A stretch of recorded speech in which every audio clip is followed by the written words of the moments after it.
when you look at the whole concept of PCOR and what you've done with PCORnet, huge opportunities for a legacy. But perhaps most important from my perspective is the work you've done on patient engagement, meaningful patient engagement, and its impact not just on the comparative effectiveness research enterprise, but the entire research enterprise. We're seeing dramatic changes, and you're seeing changes even beyond the research enterprise that you should stand up and take a standing ovation for. They include drug development throughout the life cycle. We're seeing innovators engage patients at the front end of drug development to understand what are the outcomes most important to them and bake that into the development process. We're seeing the regulators both here and abroad respond to that. Huge, huge legacy in 5 years. But as you all know, the healthcare ecosystem is incredibly complex. And so I want to use the rest of my time to say that we need to do a lot more. You should be proud of your accomplishments, but moving forward, you've got to enter the value discussion. Everybody in Washington is trying to decide what is value. And in fact, there are a number of models that have been put forth here in the United States about what value is. Not a single model has engaged the patient perspective in determining what value is. It seems to me there's a lot that could be learned from PCORI in defining value. Almost all of these models confound value with societal willingness to pay for the innovation. Two critically important issues, and I can tell you the National Health Council and the patient community is willing to have that conversation on payment, but they're not the same thing as value. And we need to collectively define what value is and create some common principles around that.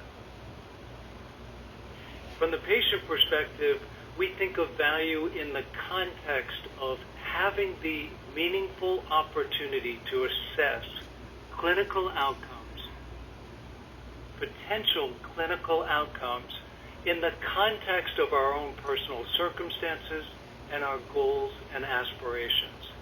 Something core to the work that PCORI has been doing. But if you think about it for a moment, and I remember using this example at your annual meeting that you'd held jointly with ARC. My father was diagnosed with a terminal cancer. He was given 9 months to live. He went through surgery, radiation, and 8 rounds of chemotherapy. It extended his life by approximately 3 weeks. He spent nearly as much time in the chair getting chemotherapy as he lived longer. He lost half his body weight. He lost the dexterity in his fingers. And oh, by the way, his sole source of income for the family was repairing antique clocks and watches. He lost his ability to generate an income. He died in an excruciating way. And it cost the system almost $900,000. That's not value to anybody. But imagine if we took the time to understand the personal circumstances of patients, understand their goals, and bake that into the delivery system. Think of 2 people with Parkinson's at the same level of progression of disease.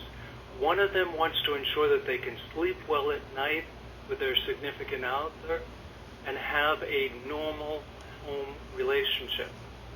The other person wants to make sure that their employer doesn't know, so that they're not discriminated against in the workplace. Those are entirely different outcomes, and they lead to entirely different treatment regimens.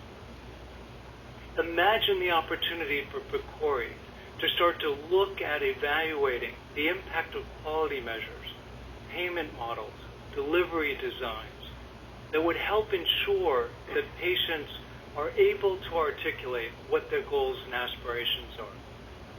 What is it in terms of the context of their personal circumstances? Are their goals actually met? Are their outcomes improved? Does compliance and adherence improve? And I'm getting the axe. So let me go to my conclusion here very quickly.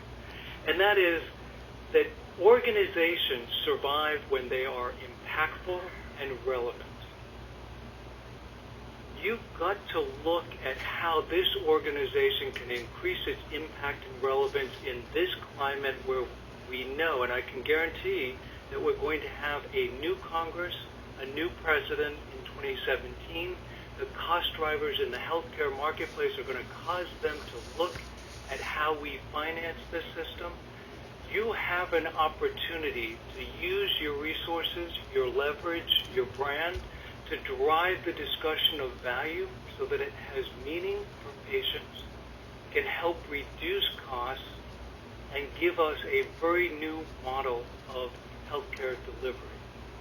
I will say, join the value discussion, be relevant, be impactful, and patients are counting on you.